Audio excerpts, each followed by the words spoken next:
Imagine sitting across from someone you once rocked to sleep, someone whose nightmares you chased away with a glass of water and a made-up story. Now imagine that same person looking you straight in the eye and without blinking asking you to sell your dead mother's house to fund her dream wedding. That was my Tuesday. My name is Judith. I'm 38 and I've spent most of my life being the extra parent no one officially appointed. I became it the day my little sister Emma learned to walk.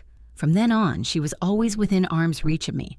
My hands tying her shoelaces, my fingers fixing her crooked ponytail, my voice humming her back to sleep when the thunder shook the windows.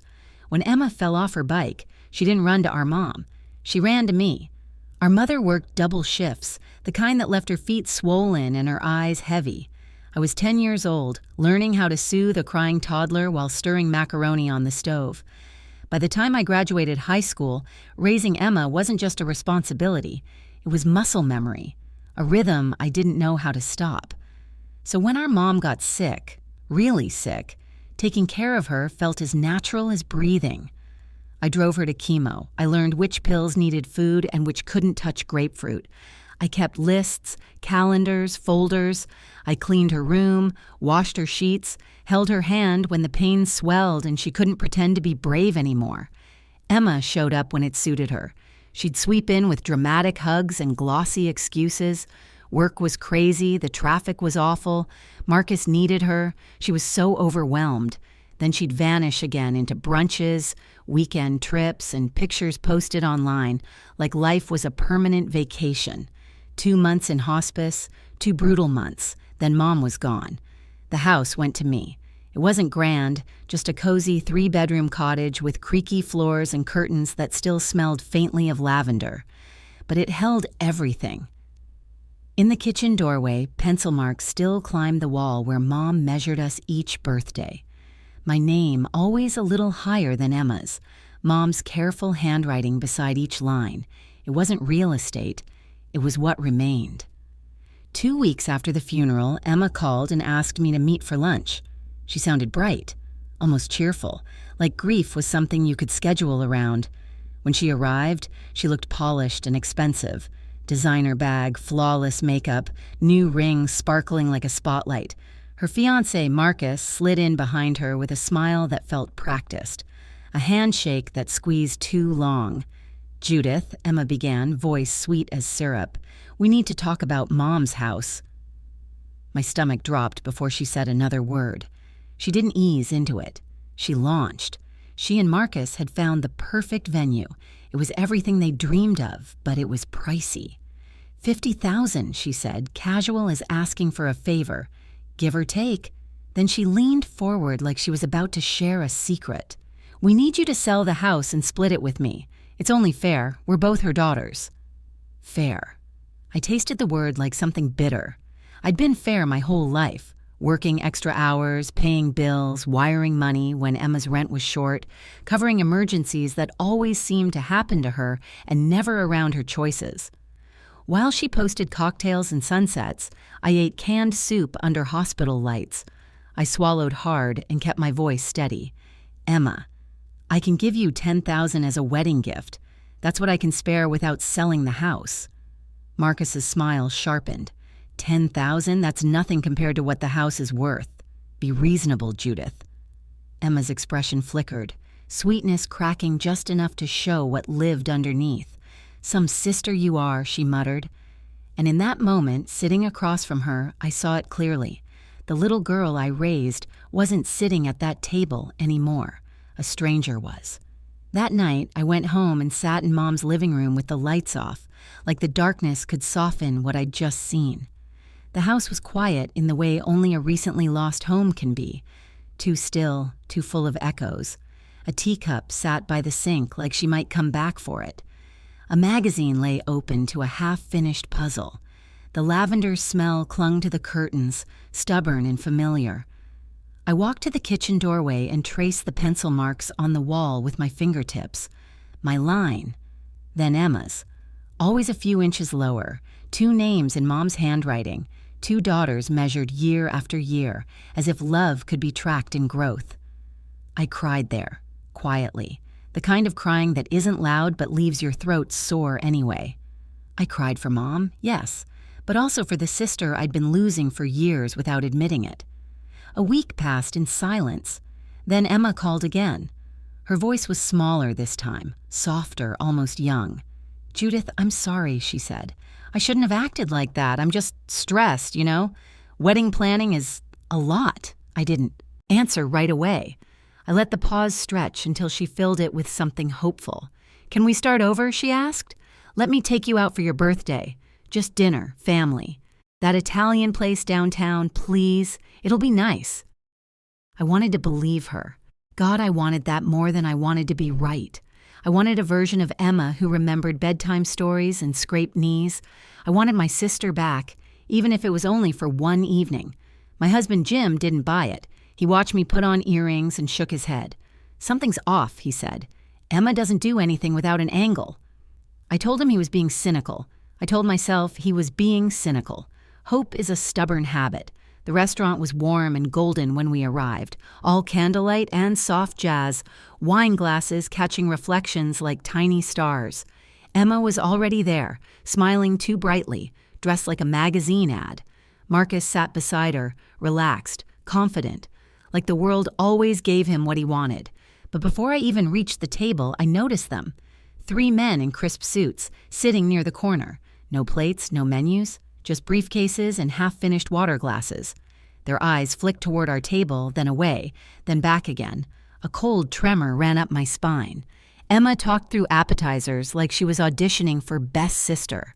She complimented my dress, asked about my job, asked about the garden, even mentioned Mom's necklace like it was a shared memory she missed, instead of a detail she was performing.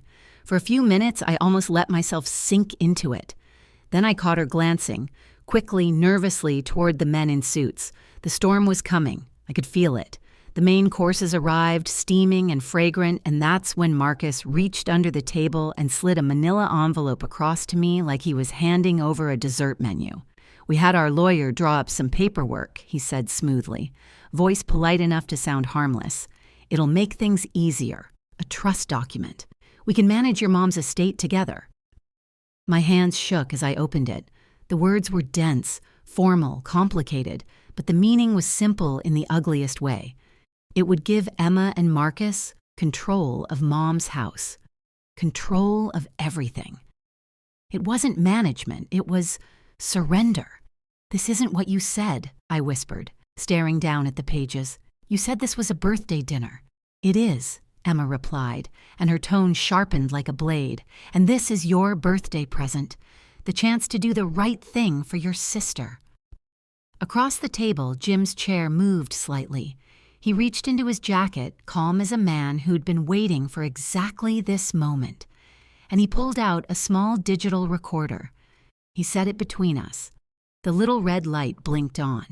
"What is that?" Marcus snapped, the smoothness draining from his voice like a mask being yanked off.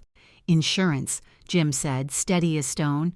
"Because what you're doing right now is coercion. And if those papers do what I think they do, it's also a fraud."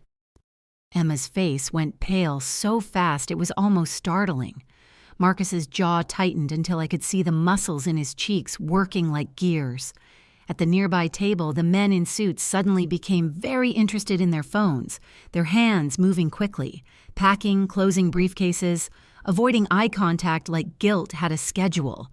"You can't record us," Emma hissed, leaning forward as if anger could erase what was happening. "Not without permission." Jim didn't flinch. "This is a one-party consent state. Judith consents, and considering this little birthday dinner ambush, she has every reason to protect herself." I stared at my sister while the air between us changed. The apologetic voice from the phone call, the soft, regretful Emma, evaporated. In her place was someone sharper, someone desperate, someone who looked at me like I was a locked door standing between her and the life she wanted. "Judith," she said through clenched teeth, "don't do this." But she was the one who'd done it. She was the one who'd set the trap, dressed it up in candlelight, and expected me to walk into it smiling. We left without signing a single page. Marcus muttered something under his breath. The kind of words you don't say when you still think you're the hero. The suited men slipped out moments later, scattered and silent. In the car, I didn't speak. My hands stayed tight in my lap, fingers twisting together as if I could wring out the shock. At home, I walked through Mom's house like I was seeing it for the first time, like I'd almost lost it without even realizing I was in danger of losing it. I stood in the hallway and looked at those pencil marks again, and something hardened inside me. Not cruelty, not revenge, clarity. 2 weeks later, Jim and I drove past the community center and I saw string lights glowing in the windows. Cars lined the curb. Laughter spilled out every time the door opened. Emma's engagement party, the one I wasn't invited to. Pull over, I said. Jim glanced at me. Judith, please. He parked. I stepped out with the digital recorder in my purse, my heart beating like a warning drum. Inside, the room looked like a dream someone paid too much for. Flowers everywhere, expensive catering, fairy lights dripping from the ceiling like stars on a leash. Emma stood in the center wearing a flowing white dress, soaking up compliments. Marcus hovered beside her. Perfect fiancé, perfect smile. A toast began. Glasses clinked. People told stories about what a beautiful couple they were, how lucky everyone was to witness this love. I stood. I wasn't planning to speak tonight, I said, and the room fell into a hush so completely it felt like the air stopped moving. But I can't sit here and celebrate while everyone's being lied to. Emma's smile froze. Marcus went rigid. 2 weeks ago, I continued, I was invited to what I thought was a birthday dinner. Instead, I was ambushed with legal paperwork and pressured to sign away my mother's house so Emma and Marcus could fund this wedding. Gasps rippled through the crowd. Someone actually dropped a glass. The sound cracked against the floor like a decision. I pulled out the recorder and pressed play. Emma's voice filled the room, sharp, demanding. Marcus followed, cold, dismissive. The words didn't need explaining. They explained themselves. When the recording stopped, silence crashed down heavier than sound ever could. This ends tonight, I said, setting the recorder on the gift table. No more treating family like a bank account. No more confusing love with what you can take. Emma's eyes darted around the room like an animal searching for an exit. Marcus looked like he wanted the floor to open and swallow him whole. I walked out with my head held high. The fallout was swift. Guests canceled. Financial support disappeared. The wedding was postponed, then quietly unraveled. And when Emma called crying days later, begging me to tell everyone it was fake, I didn't rescue her. I stayed in Mom's house. I turned the sewing room into an office. I fixed the garden and sat in it when the world felt too loud. The lavender scent still lingered, and sometimes I still found her reading glasses in odd places. But the house no longer felt like a shrine. It felt like mine. And for the first time in my life, so did my peace.